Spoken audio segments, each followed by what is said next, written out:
মহান আল্লাহ রাব্বুল আলামিন যেন ডাক দিয়ে বলছে, মুসা কালেমার দাওয়াত দাও। কিসের দাওয়াত? আরো জোরে বলেন। মুসা নবী আলাইহিস সালাম ডাক দিয়ে বলে, রব্বুল আলামিন কালেমার দাওয়াত দেব। এই দাওয়াত দেব কার কাছে?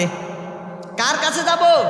আল্লাহ রাব্বুল আলামিন ওই দিন ঘোষণা দিয়েছিলেন, মুসা দাওয়াত যদি দিতে হয় দেওয়া লাগবে আগে বড়দের কাছে। কার কাছে? আরো জোরে বলেন। আগে বড়দের কাছে দেওয়া লাগবে। তার মানে যাও ফিরআউনের কাছে যাও। কার কাছে? আরো জোরে বলেন। ফিরআউনের কাছে চলে গেলেন। ফিরআউনকে ডাক দিয়ে বলছে, ফিরআউন মহান আল্লাহ রব্বুল আলামিন আমাকে পাঠিয়েছে। মহান আল্লাহ রব্বুল আলামিন আমাকে পাঠিয়েছে তোমাকে কালেমা পড়ার জন্য, মুসলমান হওয়ার জন্য, রবকে রব বলে স্বীকৃতি দেওয়ার জন্যে। সুবহানাল্লাহ বলতে পারেন নাই? ওই দিন কিন্তু ফিরআউন বলেছিল আমি রাজি। জোরে বলুন সুবহানাল্লাহ। ওই দিন ফিরআউন বলেছিল আমি রাজি। মুসা নবী আলাইহিস সালাম যেন ডাক দিয়ে বলে, ফিরআউন কালেমা পড়ো, তাড়াতাড়ি করে মুসলমান হয়ে যাও, রবকে রব বলে স্বীকৃতি দাও। ফিরআউন ওই সময় ডাক দিয়ে বলেছিলেন যে, মুসা আমি কালেমা পড়ব, মুসলমানও হব, ঠিক আছে, কিন্তু আমি যদি কালেমা পড়ে মুসলমান হয়ে যাই তোমার রব আমাকে কি পুরস্কার দেবে? তোমার রব আমাকে কি পুরস্কার দেবে? মুসা নবী আলাইহিস সালাম ওই মুহূর্তে বলতে পারে না, চিন্তায় পড়ে গেলেন। একটু সাইডে গিয়ে ডাক দিয়ে বলে, রব্বুল আলামিন এ কার কাছে পাঠিয়েছেন আমাকে কালেমার দাওয়াত নিয়ে, যে আবার পুরস্কার চায়? সে আবার পুরস্কার চায়। আল্লাহ রাব্বুল আলামিন ডাক দিয়ে বলে, মুসা আমিও জানি যে এই সমস্ত লোকগুলো মুনাফিক, মুশরিক, কাফের, এই লোকগুলো হিদায়াত নসিব হয় না। এই লোকগুলোর লোভ একটু বেশি থাকে। এই দুনিয়ার দিকে তাকান, যে লোকগুলো টাকা পয়সাওয়ালা এই লোকগুলোর ঈমান নসিব কম হয়। আরো জোরে বলেন। এদের লোভ একটু বেশি হয়, ঈমান নসিব কম হয়, কারণ এদের ঈমান নেই। এরা মানুষের টাকা এমন ভাবে খেয়েছে, খাইতে খাইতে দেখবেন নিজের জীবনটাকে পাহাড় বানিয়েছে। আরো জোরে বলেন। এমন পেট বানিয়েছে, ওদের পেট দেখলে মহিলা পর্যন্ত লজ্জা পায়। মহিলা মনে করে যে এ কি পেট, সন্তান হওয়ার সময় আমার পেটও তো এরকম হয় না। আরে কি! আল্লাহ রাব্বুল আলামিন ডাক দিয়ে বলে, মুসা আমিও জানি এর কাছে যখন কালেমার দাওয়াত নিয়ে গেছে এমনিতেই পড়বে না, আমি জানি কিছু চাইবে। এই জন্য একটা না, দুইটা না, তিনটা না, এই ফিরআউনের জন্য আমি আল্লাহ রাব্বুল আলামিন 4টা পুরস্কার রেডি করে রেখে দিয়েছি। সুবহানাল্লাহ বলতে পারেন নাই? 4টা পুরস্কার রেডি করে রেখে দিয়েছি। মুসা নবী আলাইহিস সালাম শুনলেন, এবার চলে আসলেন। আসার পরে ফিরআউনকে ডাক দিয়ে বলছে, ফিরআউন তুমি যদি কালেমা পড়ে মুসলমান হয়ে যাও, রবকে রব বলে স্বীকৃতি দাও, মহান আল্লাহ রব্বুল আলামিন একটা না, দুইটা না, 4টা পুরস্কার তোমার জন্য রেডি করে রেখে দিয়েছে। আরো জোরে বলুন সুবহানাল্লাহ।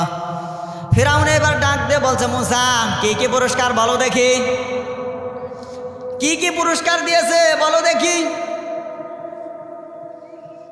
মুসা নবী আলাইহিস সালাম এবার ডাক দিয়ে বলতে, ফিরআউন তুমি যদি কালেমা পড়ো মুসলমান হয়ে যাও, রবকে রব বলে স্বীকৃতি দাও, 1 নম্বরে মহান আল্লাহ রব্বুল আলামিন তোমার জন্য পুরস্কার দিয়েছে, কিয়ামত পর্যন্ত তোমাকে হায়াত দান করবে। সুবহানাল্লাহ। আগামীকাল বলি কিয়ামত পর্যন্ত হায়াত দান করবে। ফিরআউন এবার মনে মনে চিন্তা করে যে আমি তো কিয়ামত পর্যন্ত হায়াত চেয়েছিলাম, চানা চাইতে শরবত পেয়ে যাচ্ছি। ফিরআউন চিন্তা করলেন, না আমি তো এইটাই চেয়েছিলাম, আর আমি যা চেয়েছি সেইটাই পাচ্ছি। ডাক দিয়ে বলে, মুসা আমার পছন্দ হয়ে গেছে, আমি রাজি। ফিরআউন এবার মুসা নবী আলাইহিস সালামকে ডাক দিয়ে বলে, মুসা 2য় নম্বরের পুরস্কারটা কি বলো দেখি। মুসা নবী আলাইহিস সালাম এবার ডাক দিয়ে বলছে, ফিরআউন তুমি যদি কালেমা পড়ো মুসলমান হয়ে যাও, রবকে রব বলে স্বীকৃতি দাও, 1ম নম্বরে মহান আল্লাহ রব্বুল আলামিন তোমাকে দিয়েছে কিয়ামত পর্যন্ত হায়াত। আর 2য় নম্বরে যতদিন পর্যন্ত তোমার হায়াত আছে ততদিন পর্যন্ত মহান আল্লাহ রব্বুল আলামিন জানিয়েছে তুমি ততদিন পর্যন্ত কখনো বুড়া হবা না, ততদিন পর্যন্ত তুমি বুড়া হবা না। ফিরআউন চিন্তা করলেন, 1ম নম্বরে কিয়ামত পর্যন্ত হায়াত পেয়েছি, আবার 2য় নম্বরে পাচ্ছি কিয়ামত যতদিন পর্যন্ত হায়াত থাকবে ততদিন পর্যন্ত বুড়া হবা না। এটা আরো মজা, এটা আরো মজা। কিয়ামত পর্যন্ত হায়াত পেলাম, আবার বুড়াও হব না। ডাক দিয়ে বলে, মুসা আমার পছন্দ হয়েছে। 3য় নম্বরে কি? মুসা নবী আলাইহিস সালাম এবার ডাক দিয়ে বলছে যে ফিরাউন, তুমি যদি কালেমা পড়ো মুসলমান হয়ে যাও, রবকে রব বলে স্বীকৃতি দাও, প্রথম নম্বরে তোমাকে দিয়েছে হায়াত কিয়ামত পর্যন্ত, দ্বিতীয় নম্বরে যতদিন পর্যন্ত বেঁচে থাকবা ততদিন পর্যন্ত কখনো বুড়া হবে না, আর তৃতীয় নম্বরে মহান আল্লাহ রব্বুল আলামিন জানিয়েছে যতদিন পর্যন্ত বেঁচে থাকবা ততদিন পর্যন্ত তোমার যৌন শক্তি অটল থাকবে। সুবহানাল্লাহ বলতে পারেননি? ততদিন পর্যন্ত তোমার যৌন শক্তি হারাবে না।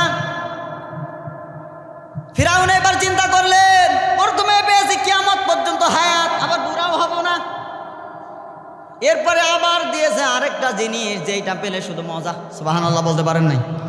এখান থেকে একটা তথ্য, যে এই মানুষগুলো বুড়া হয়েছে, এই বুড়া মানুষ কখনো জান্নাত পাবে না। এবার অনেকের হয়তো চিন্তা, হ্যাঁ বুড়া মানুষ জান্নাত পাবে না। যখন মহান আল্লাহ রব্বুল আলামিন কাউকে জান্নাতে দেবে, ওই সময় তাকে যুবক বানিয়ে জান্নাত দেবে। সুবহানাল্লাহ বলতে পারেন নাই? তখন বুড়া আর বুড়া থাকবে না। আমি সংক্ষেপ করে করে বলছি বিষয়গুলো, একটু দেখান তো।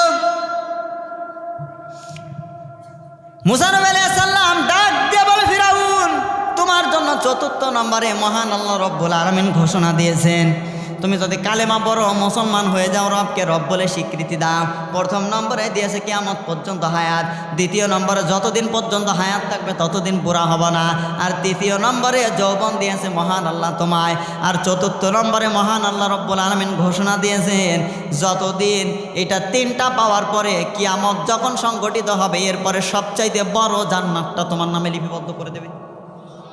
সুবহানাল্লাহ বলতে পারেন নাই? ফিরাউন চিন্তা করলেন যে চারটা দিয়েছে, একটা কি খারাপ, কোনো দুর্বল না? ডাক দিয়ে বলে, মুসা আমার পছন্দ হয়ে গেছে। মুসা নবী আলাইহিস সালাম যেন ডাক দিয়ে বলছে, এবার কালেমা পড়ো। বলেন না, আগে কালেমা পড়তে পারবো না, যদি কালেমা পড়াই লাগে আমার যে বন্ধু আছে, আমার যে অ্যাসিস্ট্যান্ট আছে, তার সঙ্গে কথা বলা লাগবে। ডাক দিয়ে বলে, না তুমি এখানে কালেমা পড়ো, এরপরে আমিও যাব তোমার অ্যাসিস্ট্যান্টের কাছে। বলে না, আগে যাওয়াই লাগবে। মুসা নবী আলাইহিস সালামকে সাথে করে নিয়ে এবার চলে গেছে হামানের কাছে। হামানকে ডাক দিয়ে বলছে, হামান ভাই, মুসা যে প্রস্তাব নিয়ে এসেছে, আমি যদি কালেমা পড়ে মুসলমান হয়ে যায়, রবকে রব বলে স্বীকৃতি দেই, মহান আল্লাহর পক্ষ থেকে এই যে চারটা পুরস্কার আমাকে দিয়েছে, আমার তো পছন্দ হয়ে গেছে, আমি কালেমা পড়ব। হামান ডাক দিয়ে বলছে, ফিরাউন সবচাইতে বড় তরবারিটা কোথায়? সবচাইতে বড় তরবারিটা কোথায়? ওটা নিয়ে আসো। নিয়ে এসেছে। হামান যেন নিজের মাথাটা নিচের দিকে করে দিয়েছে, ডাক দিয়ে বলে, ফিরাউন এই যে নাও তরবারি, আমার মাথাটা ঘাড় থেকে আলাদা করে দাও, দ্বিখণ্ডিত করে দাও। ফিরাউন ডাক দিয়ে বলছে, হামান তোমার আবার কিসের দুঃখ? হামান ডাক দিয়ে বলছে, ফিরাউন দুঃখ আমার জন্য না, আমার দুঃখ হয় তোমার জন্যে। দুঃখ আমার জন্য না, দুঃখ হয় তোমার জন্যে। কেন? এতদিন পর্যন্ত দেশের যে মানুষেরা ছিল সবাই বলেছে ফিরাউনকে রব বলে, আর আজকে যদি তুমি আরেকজনকে রব বলে মানো, তুমি তো আর রব নেই, তুমি বান্দা হয়ে যাবা। কি টেকনিক দেখেছি? যে তুমি তো আর রব থাকবে না, তুমি বান্দা হয়ে যাবা।